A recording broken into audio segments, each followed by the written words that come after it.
এক গরম দুপুরে গ্রামের ধুলো ভরা রাস্তা ধরে হাঁটছে ছোট্ট ইমরান। ১২ বছরের এই ছেলেটার চোখে চিন্তার ভাঁজ।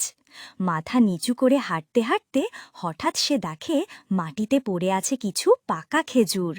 তার চোখ বড় বড় হয়ে ওঠে। ইমরান নিচু হয়ে খেজুরটা তুলে নেয়। পেট খালি, মুখ শুকনো, চাইলেই খেয়ে ফেলতে পারে, কিন্তু মনটা কেমন যেন কাঁপে।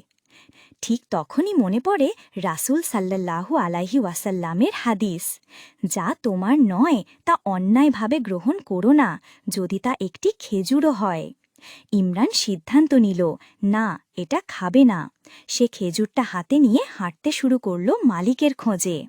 বাগানের এক কোণে দাঁড়িয়ে আছেন আলী চাচা। ইমরান ধীরে ধীরে তার কাছে গেল। ইমরান বলল, চা, এই খেজুরটা আপনার বাগান থেকে পড়েছে, মাটিতে ছিল, আমি তুলেছি, কিন্তু খাইনি। আলী চাচার চোখে পানি চলে এলো। তিনি ইমরানের মাথায় হাত রেখে বললেন, বাবা, এতটুকু সততা আজকাল খুব কমই দেখা যায়। তিনি বললেন, তুমি আমার সাথে চলো, আমি তোমার মায়ের জন্য ওষুধের টাকা দেব। ঘরে বসে আলী চাচা ইমরানকে কিছু টাকা আর ওষুধ দিলেন। বললেন, আজ থেকে তুমি আমার বাগানে কাজ করবে, আমি তোমাকে বেতন দেব ইনশাল্লাহ। ইমরান দৌড়ে গেল বাড়ির দিকে। ওষুধ আর টাকা হাতে, মুখ ভর্তি হাসি। আল্লাহর রহমতে বুক ভরে গেছে। ছোট ঘরে বিছানায় শুয়ে আছেন তার অসুস্থ মা। ইমরান ওষুধ এগিয়ে দিল। মা অবাক হয়ে তাকালেন। মা মাথায় হাত রেখে বললেন, আল্লাহ তোমাকে হালাল রিজিক দিচ্ছেন বাবা, তুমি রাসূলের দেখানো পথেই চলেছ।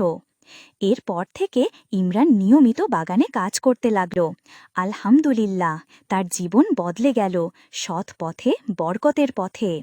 একটা খেজুর, হ্যাঁ, একটা মাত্র খেজুর, যেটা ইমরান খায়নি, সেই সততা বদলে দিল তার পুরো জীবন। আপনি যদি এই গল্প থেকে কিছু শিখে থাকেন, তাহলে কমেন্টে লিখুন কোন দিকটা আপনাকে সবচেয়ে ছুঁয়ে গেছে।